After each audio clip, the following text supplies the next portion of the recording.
Republik Indonesia tahun 2026 ini.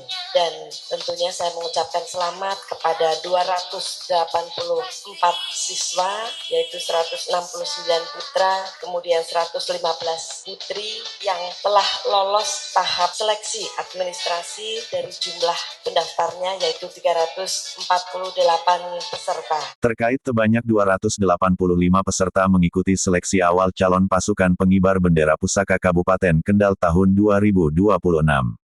Seleksi berupa tes pengetahuan Pancasila dan wawasan kebangsaan tersebut digelar di Pendopo Tumenggung Bahurekso, Kabupaten Kendal, Rabu, tanggal 1 April tahun 2026. Para peserta terdiri dari 169 putra dan 116 putri yang berasal dari berbagai sekolah di wilayah Kendal. Tes dilaksanakan menggunakan sistem komputer assisted test yang memungkinkan hasil ujian dapat diketahui secara cepat, transparan, dan akurat. Ujian berlangsung selama 1 jam sebagai tahapan awal dalam proses seleksi paskibraka tingkat kabupaten.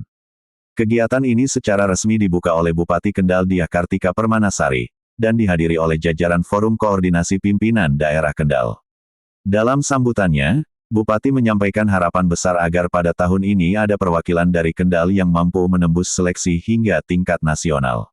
Harapannya, dari Kendal ada yang bisa lolos ke tingkat provinsi bahkan nasional. Oleh karena itu, seleksi di tingkat kabupaten ini harus benar-benar menghasilkan peserta terbaik, terangnya.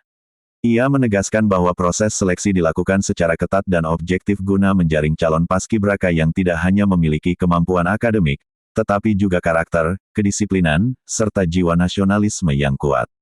Sementara itu, Kepala Badan Kesatuan Bangsa dan Politik Kendal, Alfebian Yulando, menjelaskan bahwa tes Pancasila dan wawasan kebangsaan ini merupakan tahap awal dari rangkaian seleksi. Peserta yang dinyatakan lolos harus memenuhi nilai ambang batas atau passing grade minimal 70. Peserta yang memenuhi nilai minimal akan mengikuti tahapan berikutnya, yaitu tes inteligensia yang dijadwalkan berlangsung keesokan harinya, tuturnya. Ia menyebut bahwa untuk dapat lolos hingga tingkat nasional, peserta harus melalui tahapan seleksi berjenjang, mulai dari tingkat kabupaten hingga provinsi.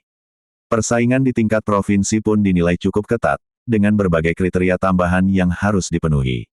Selain postur fisik dan kondisi psikis yang ideal, peserta juga harus memiliki kemampuan tambahan seperti bakat dan penguasaan bahasa asing.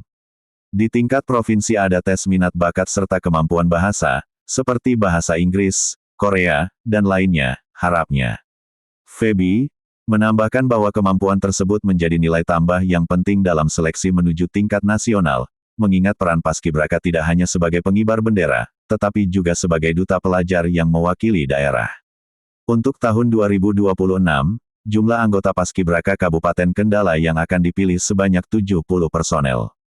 Mereka nantinya akan bertugas sebagai pasukan pengibar bendera pusaka pada upacara peringatan Hari Proklamasi Kemerdekaan Republik Indonesia di Kabupaten Kendal.